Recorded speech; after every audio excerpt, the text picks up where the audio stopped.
Thank you.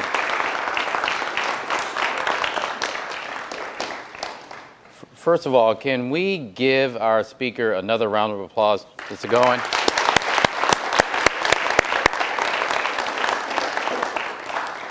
And I think I took the notes down. I can. I can. I will. I will. I must. I must. I can. I can. I will. I will. I must. I must. Isn't that great? Yes. You know what? Not only were you blessed today, I was. That was a great, great remark. It's one of the things I tell, my children. They look at me today and they think, well, Dad, what did you want to do when you were growing up? And many of you, I wanted to be a football player. That was it. I don't care what the numbers were. I was going to the NFL. That was it. I was going. The problem was, in junior high, I was 5'8.5", and I weighed 145 pounds. You know how tall I am now?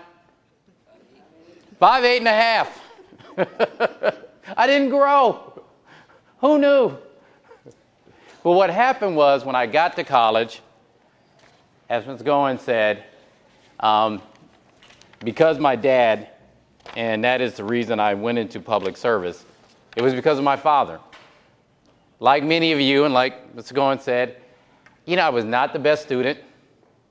I was angry, but probably not for the reasons that he had alluded to. I was angry for a couple of reasons. One was, I was a very, very slow learner. So I repeated the first grade and the second grade. So I was 2 years older than my peers. So just imagine you're here and the person next to you is 2 years older. On top of that, because I grew up in the military, I moved every 2 years. So you're the oldest guy coming there, you're not the best student, and you're sitting next to somebody who's making fun of you. So what did I do? Anybody guess? I did what? I fought. I have the distinction that I was telling my kids of getting kicked out of every school in the United States and some overseas, up until 9th grade. At 9th grade, it changed. Two things helped me. One was, as your speaker said, I had parents, I had a father who did not care. I was going to college. He didn't care what my grades were, how I acted. He was going to do everything in his power, including disciplining me, but I was going to college. And the other was my mom. I came home one day, and she was just crying, and she was praying to God that something would happen in my life. From that day to this day, I can still see her crying. You know what? Sometimes you have to touch, as the speaker said, those feelings inside of you. But it motivated me to be a better person. But it was my father who inspired me to want to go into politics because he challenged me. He challenged me not to complain, but to do something about it. And because, like many of you, and like my children are always much smarter than I am. So when I give them advice, they challenge me. He and I were watching a political debate, and I was complaining about the politician on TV, basically saying the guy didn't do anything. And so my father said, if you think you can do better, you should run for office. And I said, I'll show you. I'm running for office. And 17 years later, I got a chance to run for office, get elected, and I had the pleasure of having my dad see me before he passed away, raise my hand and become a delegate in the state of Maryland. And the thing that I will remember is he did not do it because he really wanted me to run for office. What he wanted me to do was to be a good citizen. And what this program is about is for you not only to help yourselves, but to help your community. And because you're doing such a great job, I wanted to come here and present, I love bow ties. When I did something, and one of the reasons, you can bring them up, Levon, one of the reasons, anybody know why I love bow ties? I like to wrap it around, but something else. Because most of the time they look like, to me, they look more silver than ties. That's right. Who wears bow ties? Who? You wear bow ties? Who in profession wear bow ties? What do you see a lot of bow ties?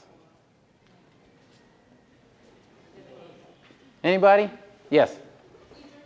Teachers. Who else? Doctors. One. Anybody? Lawyers. Lawyers. Spotswood Robinson was my favorite lawyer, and he had this killer bow tie on.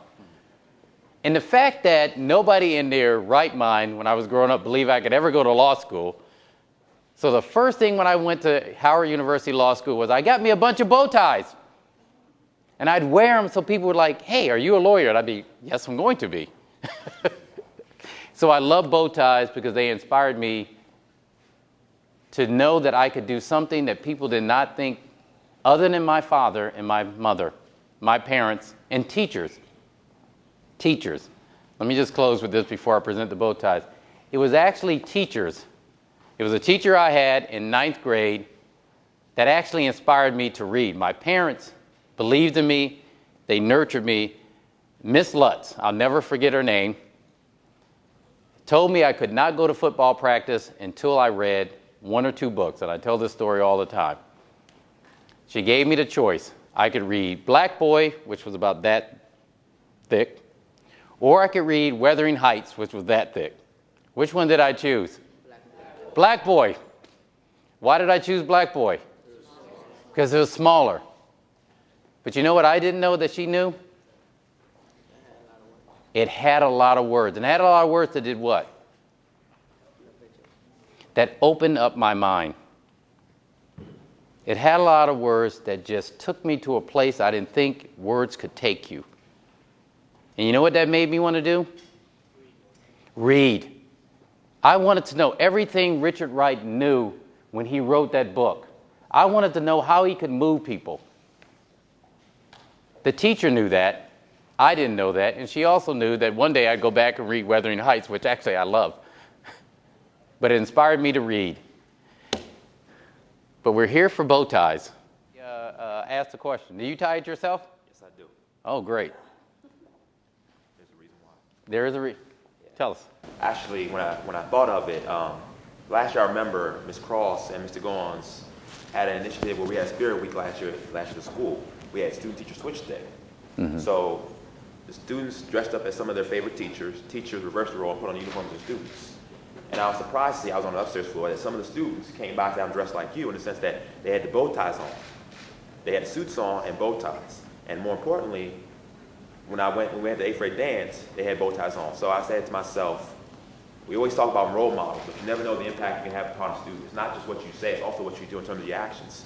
So Mr. Gons and Ms. Cross, they always call the scholars gems and gents. So they want them to dress and also act like gems and gents, but at the same time, they want them to embody what a gentleman or a young lady should be. So I said, they already wear neckties, let's take it a step further, let's do the bow tie. Because one thing about a bow tie is unique in the sense that it stands out.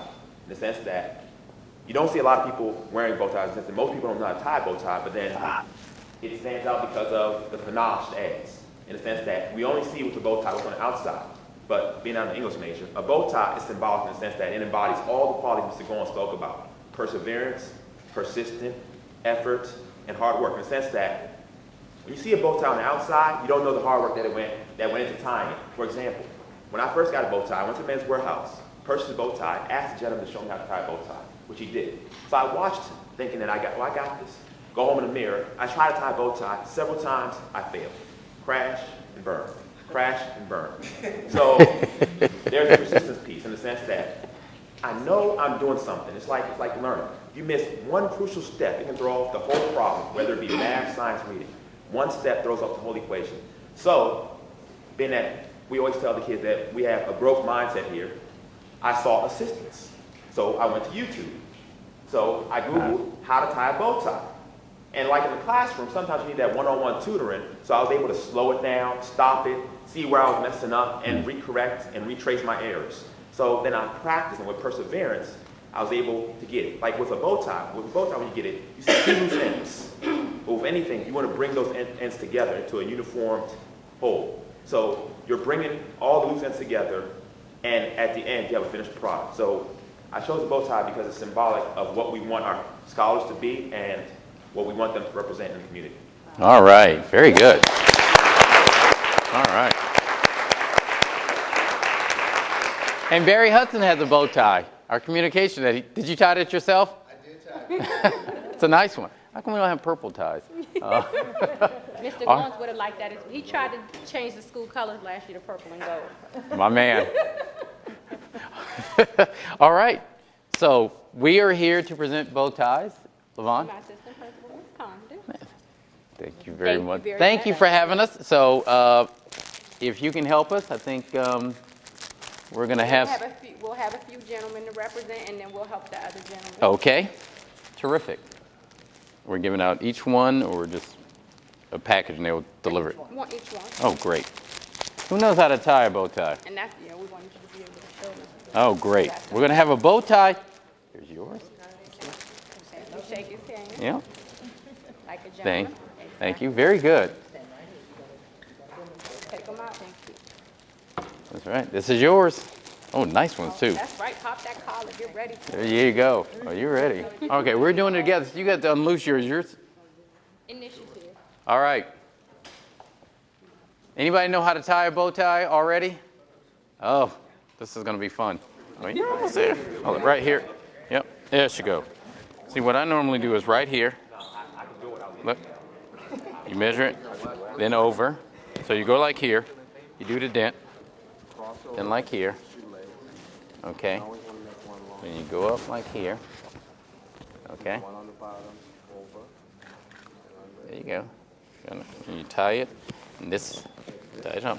And this is going to be your bow right here. I've been watching so I can be able to help with time. You got this one. We're going to do it like this. You see? You got this. Take this one right here. Yep. You're going to make your bow like here.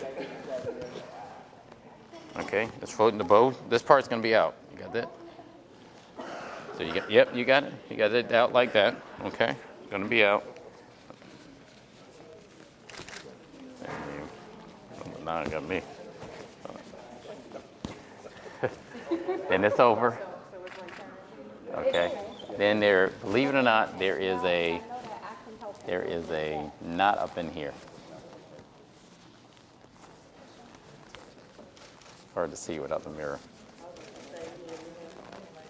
Well, you know what? I should be able to. These one, you know what? Yeah. Unlike you, my neck is a little. Okay. Okay, let's go. We're gonna do it like this. In the mirror. Okay. This one over. Okay. Then up through here. Yep, that's it. Up through here. Very good.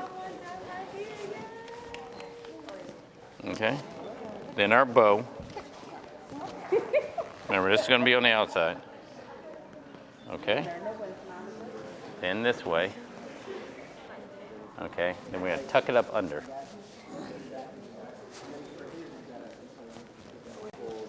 See right back here? Okay. You got to bring this one around. I'm trying to do it not from behind.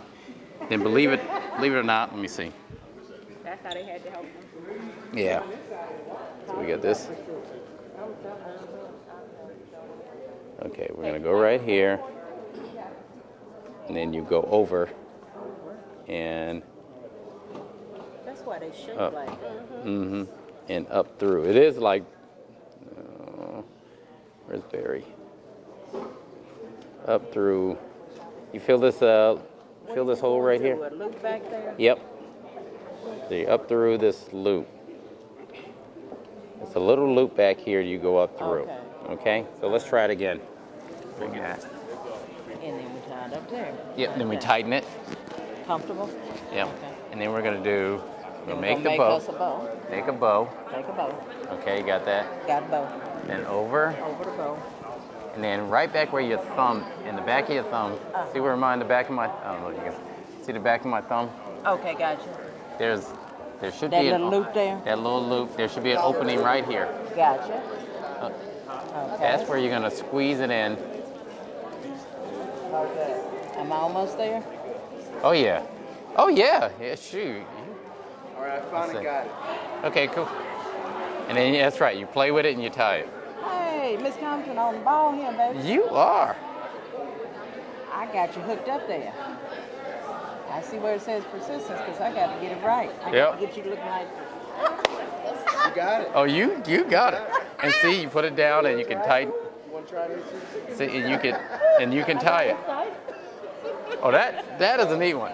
So now in college, what we do is we would leave them kind of loose, so everybody knew we tied them ourselves. All right. Oh, So your I got teacher you. has it perfect. Oh, look at what I did. Oh, I'm proud of myself. You're good. Hold on. Bounce this down. You put it down there. Yes.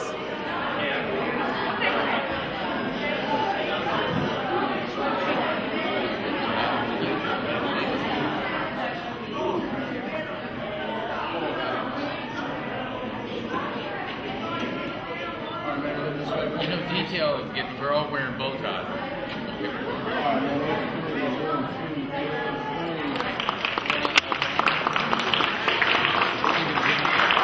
Thank you.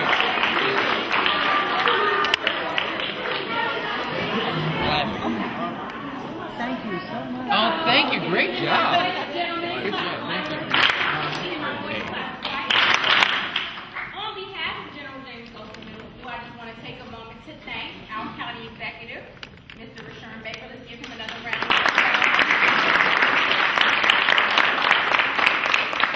And his team for taking them. They were just here visiting, and it was his choice to decide to donate these ties for our school, and so we appreciate that immensely, County Exec, as well as your team. So thank you, thank you, thank you. Helping you and giving you the skill sets to know what it means to walk like a scholar, act like a scholar, talk like a scholar, look like a scholar. So part of your uniform, the reason why we have the uniform like we do is because we talk about it being paycheck